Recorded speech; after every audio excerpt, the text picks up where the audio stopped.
கர்த்தருடைய மகா பரிசுநாமத்துக்கு சோத்திரமும் மகிமையும் உண்டாவதாக. கர்த்தர் தந்த இந்த புதிய நாளுக்காய் கூட அவருக்கு சோத்திரமும் மகிமையும் செலுத்த கடமைப்பட்டுள்ளோம். இன்றைய நாளில் கூட நம்ம தியானித்து வர நபர்களில் இன்றைய நாளை நம்ம தியானிக்கும்படியாய் கொடுக்கப்பட்ட நபர் ஆபிரகாம். ஆபிரகாமை பற்றி நம்ம அனைவரும் அறிந்தவர் தான். அவர் விசுவாசத்தின் தந்தை என்று அழைக்கப்பட்டவர். அவர் இன்றைய நாளில் கூட விசுவாசத்தின் தந்தை ஆபிரகாம் என்று தான் அவருக்கு பெயர் சூட்டப்படுகிறது. அவருடைய பிறப்பும் ஆரம்ப காலமும் பார்த்தோன்னா, பிறந்த இடம் ஆபிரகாம் மெசொப்பொத்தாமியாவில் உள்ள கல்தேருடைய ஊர் என்னும் இடத்தில் பிறந்தார். குடும்பம், இவரது தந்தை பெயர் தேராகு, நாகூர் மற்றும் ஆரோன் இவரது சகோதரர்கள். பெயரின் பொருள் ஆபிரகாம் என்பதற்கு உயர்ந்த தந்தை என்றும் ஆபிரகாம் இங்கே ஆபிரகாம் என்று தான் அவருக்கு முதல்ல பேர் இருந்தது நம்மளுக்கு தெரியும். அவங்களோட மனைவிக்குமே சாராய் இருந்தது தான் சாரால் என்று மாற்றப்பட்டது. இந்த ஆபிரகாம் என்பதற்கு உயர்ந்த தந்தை. பின்னர் தேவன் அதை ஆபிரகாம் என்று மாற்றினார். அதற்கு திரளான கூட்டத்திற்கு தந்தை என்று பொருள். தேவனுடைய அழைப்பு ஆதியாகமம் 15ஆம் அதிகாரத்தில் அதை பற்றி விரிவாக கூறப்பட்டுள்ளது. இவரோட அழைப்பு ஆபிரகாமுக்கு 70 வயதாக இருந்தபொழுது தேவன் அவரை தன் இனத்தையும் வீட்டையும் விட்டு வெளியேற அவர் காட்டும் தேசத்திற்கு செல்லும்படி அழைத்தார். அதற்கு ஆபிரகாம் ஒன்றும் சொல்லாமல் அதற்கு கட்டுப்பட்டு அவர் அனைவரையும் தன்னுடைய மனைவி எல்லாரையும் வேலைக்காரர்கள் எல்லாரையுமே கூட்டிக் கொண்டு தேவன் காட்டிய இனத்தை தேசத்திற்கு அவரை விசுவாசித்து அவர் காட்டும் தேசத்தில் அதுவரை அந்த 75 வயது வரும் வரை இருந்த அந்த இனத்தையும் வீட்டையும் விட்டு தேவன் காட்டிய தேசத்திற்கு சென்றாராம். அதுதான் அவருடைய விசுவாசம். அதனால தான் அவர் விசுவாசத்தின் தந்தை என்று அழைக்கப்படுகிறார். மற்றும் வாக்குறுதி, தேவன் அவருக்கு ஒரு பெரிய தேசத்தையும் ஆசிர்வாதத்தையும் அவருடைய சந்ததி மூலமாய் பூமியின் வம்சங்கள் அனைத்தும் ஆசிர்வதிக்கப்படும் என்று வாக்குறுதி அளித்தாராம். ஆனால் இங்கே என்னன்னா, இந்த வாக்குறுதி அளிக்கும் பொழுது ஆபிரகாமுக்கு ஒரு மகன் கூட இல்லை. ஆபிரகாமுக்கு 100 வயதானப்போ தான் ஈசாக்கு பிறந்தான் என்று நமக்கு தெரியும். ஆனாலும் இந்த வாக்கு தத்தம் ஈசாக்கு பிறக்கும் முன்னே அவனுக்கு சந்ததி உண்டாகுமோ என்று ஒரு இதுவுமே இல்லாத ஒரு நிலையில கூட தேவன் அவருக்கு இந்த வாக்குத்தத்தத்தை அருளினார். அவருடைய விசுவாச பயணம் மற்றும் சோதனைகள் பார்த்தோன்னா, வாக்கு பண்ணப்பட்ட தேசம். ஆபிரகாம் தன்னுடைய தேவனுடைய வார்த்தைகளுக்கு கீழ்ப்படிந்து கானான் தேசத்திற்கு புறப்பட்டார். ஈசாக்கின் பிறப்பு, ஆபிரகாமுக்கு 100 வயதுல சாராளுக்கு 90 வயதிலும் வாக்கு பண்ணப்பட்ட குமாரனாகிய ஈசாக்கு பிறந்தார். நம் அனைவருக்கும் தெரிந்த ஒரு காரியம், தேவன் ஆபிரகாமுக்கு வாக்களித்தார், நீ உனக்கு உன் மகன் பிறப்பான் என்று. ஆனால் சாராய் அதற்கு நகைத்ததும் நம்ம பார்த்தோம். ஏன்னா அவங்க கர்ப்பம் செத்து போயிருந்தது, ஒன்றுமே முடியாது, கர்ப்பம் செத்து போயிருந்தது. ஆபிரகாமுக்கு வயது 100 வயது, சாராளுக்கு 90 வயது. நீங்கள் யோசிச்சு பாருங்க அவங்களுடைய நிலைமை எப்படி இருந்திருக்கும்னு. ஆனால் ஆபிரகாம் கர்த்தருடைய வார்த்தையை விசுவாசித்தான். அதே போல தான் சாராலும் நகைத்தாலும் பின்பு விசுவாசித்தாள். அதற்கு பரிசாக தான் அவர்களுக்கு வாக்கு பண்ணப்பட்ட குமாரனாகிய ஈசாக்கு ஆபிரகாமுக்கு 100 வயதாகும் போது பிறந்தார். இவரோட பெரிய சோதனை, இப்படி வாக்கு பண்ணப்பட்ட ஈசாக்கு அவருக்கு ஆபிரகாமை சோதிக்கும் பொருட்டு தேவன் அவரை பலியிட கேட்டார். ஆபிரகாம் இத்தனை வருடங்கள் தன்னுடைய 100 வயதில் ஈசாக்கு பிறந்திருக்கிறார். தேவன் வாக்கு பண்ணப்பட்ட மகன். கேட்ட உடனே தேவன் ஆபிரகாம் எந்த ஒரு மறுப்பும் தெரிவிக்கலையா. அவர் அவரை ஒரே மகனான ஈசாக்கை பலியிட கேட்டப்போ அதை கீழ்ப்படிந்து தேவனுக்கு பலியிட அவரை கூட்டி கொண்டு போனதை நம்ம பார்க்க முடிகிறது. அந்த வழியில கூட ஈசாக்கு கேட்டபோது, ஆட்டுக்குட்டி எங்கே பலியிடுவதற்கு என்று கேட்டபோது கூட ஆபிரகாம் தேவன் பார்த்து கொள்வார் என்று சொன்னாராம். அவ்வளவு விசுவாசம். அவர்களுடைய ஊழியக்காரர்கள் கீழே இருக்க சொல்லிட்டு கூட, நானும் பிள்ளையானானும் சென்று தேவனை பலியிட்டு நாங்கள் திரும்ப வருவோம்னு சொல்லியிருக்காங்க. அப்போ அவருக்கு தெரியும், இது வாக்கு பண்ணப்பட்ட மகன். எனக்கு வாக்கு என்ன கொடுத்தாரு, சந்ததியை பெருக பண்ணுவேன். கொடுப்பேன், ஈசாக்கை கொடுத்தார். அப்போ இவன் வழியா சந்ததி பெருக பண்ணப்படும். அவர் வாக்கு பண்ணப்பட்ட காரியம் இது ஒன்றுமே ஆகாது. தேவன் எல்லாத்தையும் பார்த்து கொள்வார் என்பதில் மிகுந்த விசுவாசம் உள்ளவராய் இருந்தார். அதே பிரகாரம் தான் ஈசாக்கை படுக்க வைத்து கத்தியை ஓங்கிய பொழுது தேவன் நிறுத்து, பிள்ளையாண்டான் மீது கை வைக்காதே என்று சொல்லும் வரை அவர் அவருடைய காரியங்களை செய்து கொண்டேதான் இருந்தாராம். அவ்வளவாய் அவர் தேவன் மீது விசுவாசம் வைத்ததால தான் என்னவோ அவருக்கு விசுவாசத்தின் தந்தை என்று பெயரிடப்பட்டது.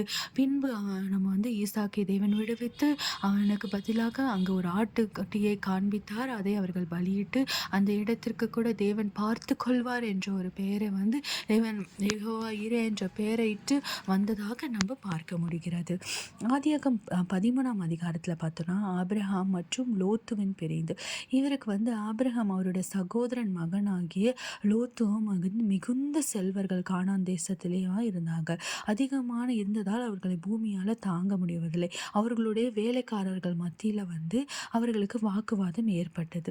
ஸோ ஆபிரகாம் என்ன முடிவு பண்ணாருன்னா, சண்டையை விரும்பாமல் லோத்துவிடம் தேசத்தை தேர்ந்தெடுக்கும்படியாய் சொன்னாராம். அதற்கு லோத்து லௌகிக அழகை தேடி சென்று சோதோம் தேசத்தை தேர்ந்தெடுத்தாராம். நம் அனைவருக்கும் தெரியும் அந்த சோதோம் தேசம் பிற்பாடு எப்படி பாவம் நிறைந்த தேசமாய் மாற்றப்பட்டது என்று.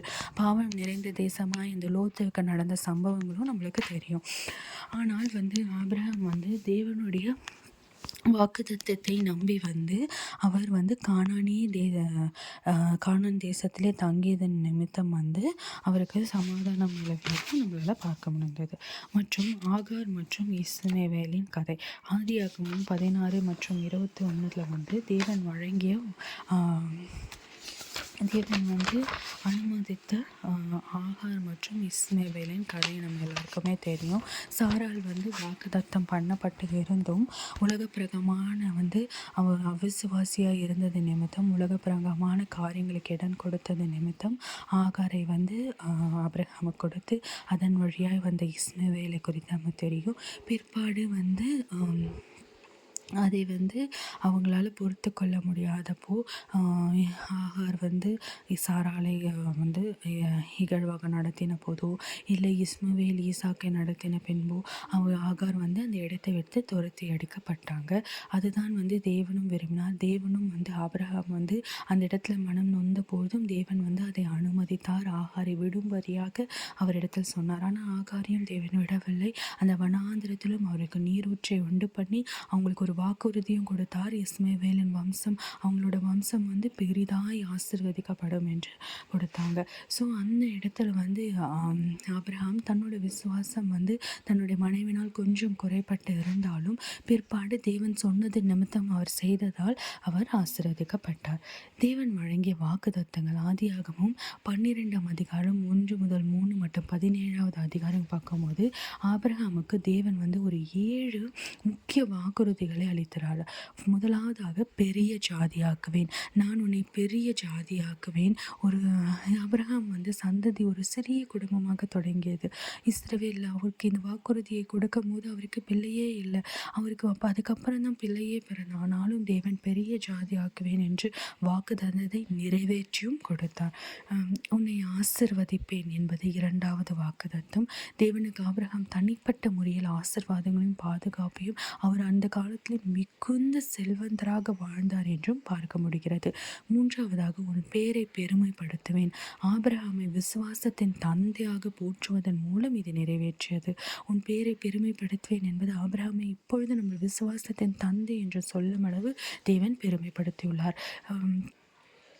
4வதாக நீ ஆசீர்வாதமாய் இருப்பாய், நீ உன்னை ஆசீர்வதிப்பேன் மற்றும் நீ ஆசீர்வாதமாய் இருப்பாய். அதாவது அவர் மற்றவர்கள் வாழ்விலும் மிகுந்த ஆசீர்வாதமாய் இருப்பார் என்று பொருளாகும். அடுத்ததாக உன்னை ஆசீர்வதிக்கிறவர்களை ஆசீர்வதிப்பேன். ஆபிரகாமையும் அவர் சந்ததிக்கும் ஆதரவாக இருப்பவர்களையும் ஆசீர்வதிப்பேன் என்று வாக்குத்தத்தம் கொடுக்கும் அளவுக்கு தேவன் ஆபிரகாமை விரும்பினார். உன் சந்ததியை சபிக்கிறவனை சபிப்பேன், உன் சந்ததிக்கு விரோதமாக எழும்புகிற அனைவரையும் சபிப்பேன், அவர்களுக்கு தண்டனை வழங்குவேன் என்று சொல்லும் அளவுக்கு தேவன் ஆபிரகாமின் மீது அன்பை வைத்திருந்தார். கடைசியாக பூமியின் வம்சங்கள் எல்லாம் உனக்குள் ஆசிர்வதிக்கப்படும். இது முக்கியமான வாக்குறுதி. ஏனென்றால் ஆபிரகாமின் சந்ததியில் வந்த இயேசு கிறிஸ்து மூலமாக உலக மக்கள் அனைவருக்கும் மீட்பு கிடைக்கும் என்பதை இது குறிக்கிறது. அதாவது ஆபிரகாமின் சந்ததி வழியாக வந்தவர் தான் இயேசு கிறிஸ்து. ஸோ அவர் மூலமாக தான் இந்த உலகிற்கே மீட்பு வந்தது நம்ம அறிந்த ஒரு காரியம். அதனால தான் இந்த வாக்குறுதி பூமியின் வம்சங்கள் எல்லாம் உனக்குள் ஆசீர்வதிக்கப்பட்டுள்ளோம். அதாவது இந்த பூமியில் உள்ள எல்லாருமே உன் மூலமாக ஆசீர்வதிக்கப்பட்டிருப்பார்கள் என்பதன் பழைய ஏற்பாட்டு ஆதியாகமத்தில் கொடுக்கப்பட்ட வாக்குறுதி இயேசு கிறிஸ்துவின் புதிய ஏற்பாட்டில் வந்த இயேசு கிறிஸ்துவின் அவர் மரித்து மக்களை ரட்சித்து மீட்டு கொண்டதன் நிமித்தம் வாக்குறுதி நிறைவேற பெற்றது என்பதை பார்க்க முடிகிறது. இன்னைக்கு இந்த தேவன் ஆபிரகாமின் மூலம் நமக்கு உணர்த்துவது என்னன்னு பார்த்தோம்னா விசுவாசம். நம்ம கொஞ்சத்தில் விசுவாசம் உள்ளவர்களாக இருந்தால் அநேகத்தில் தேவன் நம்மளை ஆசீர்வதிப்பார். இந்த ஆபிரகாம் முழு விசுவாசத்தையும் தேவன் மீது வைத்தார். அதனால தான் அவன் விசுவாசத்தின் தந்தை என்று அவர் அழைக்கப்பட்டார். அந்த ஈசாக்கை நம்ம நம்ம வாழ்க்கையில் நம்ம என்ன பண்ணுவோம், நம்ம பிள்ளைகளுக்காக எவ்வளோ பார்ப்போம். என் உயிரை கூட எடுத்துக்கோ, என் பிள்ளைகளை ஒன்றும் பண்ணாதுன்னு சொல்கிற பெற்றோர்களை கூட நம்ம பார்க்க முடிகிறது. அப்படி இருக்கும்போது அவ்வளோ வருஷம் தவம் இருந்து பெற்ற அந்த பிள்ளையை தேவன் கேட்கும்போது அவன் கொஞ்சமும் தயங்காமல் போனான். ஏன் தெரியுமா? ஏன்னா தேவன் மீது அவர் அதீத அன்பு மற்றும் விசுவாசம் வைத்திருந்தார். தேவன் ஏதாகிலும் செய்வார் என்ற விசுவாசம் ஆபிரகாமுக்குள்ள இருந்தது. அதன் நிமித்தமாக தான் தேவன் அதை சோதித்தாலும் அதன் முடிவில் அவர் பண்ணது மனம் குளிர அவர் ஆசிர்வதித்து அவரை வாக்குத்தத்தத்தை எல்லாம் நிறைவேற்றி கொடுத்தார் என்பதை பார்க்க முடிகிறது. மேலும் ஆபிரகாம் சாராலும் மனுஷங்க பாவம் பண்ணதான் செய்வாங்க. ஸோ அவங்களுக்கு கொஞ்சம் அந்த உலகத்தரமான காரியங்களின் பொருட்டு, மனம் ஏக்கத்தின் பொருட்டு, சாராளின் நிந்தனையை பொருட்டு ஆபிரகாமும் தன்னுடைய வழியிலிருந்து கொஞ்சம் மாறி ஆகாரன் போய் பண்ணதுனால பாவங்களை அவர் சந்தித்த பிரச்சனைகளையும் நாம் அறிவோம். ஆனாலும் தேவன் அதிலிருந்து அவரை மீட்டு கொண்டு அவருக்கு பண்ணின எல்லா வாக்குத்தத்தங்களையும் செம்மையாய் நிறைவேற்றி கொடுத்ததை நம்மளால் பார்க்க முடிகிறது. ஏனென்றால் அதற்கு முக்கிய காரணம் ஆபிரகாம் தேவனின் மீது வைத்த அதீத விசுவாசம். அதன் மூலமாக தான் அவரை இன்றும் பெருமைப்படுத்தும் விதமாய் அவர் விசுவாசத்தின் தேவன் என்று அழைக்கப்படுகிறார். அப்படி ஒரு விசுவாசத்தை தேவன் நம்மளுக்கு அளிக்க வேண்டுமா என்ற நாளில் நம்ம ஜெபிப்போம், அவரிடத்துல கேட்போம், இன்னும் அவைகளை தியானித்து கடவுள் நம்மளோடு பேசுவதை நம்ம அறிந்து கொள்வோம். ஜெபிப்போம். நேற்றும் என்றும் ஆராத நல்ல தகப்பனே, அப்பா இது நல்ல வேலைக்காக ஜெபிக்கிறோம். அப்பா இன்றைய நாளில் கூட அப்பா நாங்கள் தியானித்த இந்த ஆபிரகாமுக்காக நன்றி. அப்பா தகப்பனே, அவர்கள் வழியில் அப்பா சந்ததிகளை நீர் அநேகமாய் பெருக்கி ஆசீர்வதித்திருக்கிறீர். அந்த தயவுக்காக நன்றி. அப்பா அவருக்கு இருக்க அந்த விசுவாசம் கொஞ்சத்திலாவது எங்களுக்கு இருக்கவும் நாங்கள் உலகத்தரமான காரியங்களுக்கு எங்களை ஒப்புக்கொடாதபடி உம்மை மாத்திரம் நாங்கள் விசுவாசித்து அதன் மூலம் நாங்கள் ஆசீர்வாதங்களை வாக்குத்தத்தங்களை பெற்றுக்கொள்ளும்படியாய் எங்களை நீர் ரட்சித்து கொள்ளும்படியாய் கூட ஜெபிக்கிறோம். அன்று ஆபிரகாமுக்கு இருந்த விசுவாசம் அவரை விசுவாசத்தின் தந்தை என்று போற்றக்கூடிய அளவுக்கு அவர் உம்மீது விசுவாசத்தையும் அன்பையும் வைத்திருந்தாரே அதே போல எங்களையும் ராஜா நாங்கள் உங்கள் மீது அன்பை வைத்து உம்மை நாங்கள் விசுவாசிக்கும் பிள்ளைகளாய் எங்களை நீர் பயன்படுத்தி பண்படுத்த வேண்டுமாய் கூட ஜெபிக்கிறோம். அப்படியாய் நீர் எங்களை மாற்றப் போவதற்காக நன்றி. இன்றைய நாளில் நாங்கள் உறுதி எடுக்கிறோம். இதை கேட்கிறவர்களும் உறுதி எடுக்கிறார்கள். உம்மை மாத்திரம் நாங்கள் விசுவாசிக்கிறோம். எங்கள் சூழல்கள் எப்படிப்பட்டவர்களாக இருந்தாலும் பரவாயில்ல நாங்கள் இருக்கிற சூழ்நிலைகள் அன்று நீர் ஆபிரகாமுக்கு வாக்கு கொடுக்கும் பொழுது அவருக்கு தகப்பனை ஒரு பிள்ளை கூட இல்லை.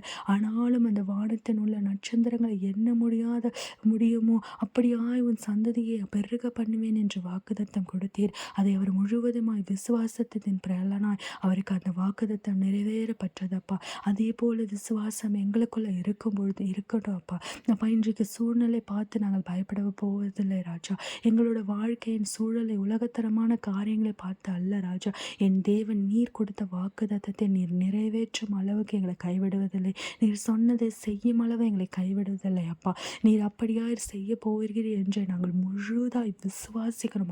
உம்மை மாத்திரம் நாங்கள் விசுவாசிக்கிறோம். எங்கள் சூழல்கள் பிரச்சனைகளை காட்டிலும் என் தேவன் நீர் பெரியவர், நீர் எல்லாத்தையும் பார்த்து கொள்வீர் என்று நாங்கள் உம்மை விசுவாசிக்கிறோம். ஆபிரகாமுக்கு தந்த விசுவாசத்தை எங்களுக்கு தந்து நீர் நித்தம் எங்களை வழிநடத்தி ஆசீர்வதிக்கும்படியாக ஜெபிக்கிறோம். என்றும் என்றும் மாறாத என் நல்ல தகப்பனே, நீரே பொறுப்படுத்த வழிநடத்துங்க, ஆசீர்வதிங்க, பலப்படுத்துங்க. மீட்பர் ரட்சகருமாகிய இயேசு கிறிஸ்துவின் ஜெபிக்கிறோம் நல்ல தகப்பனே. ஆமென், ஆமென்.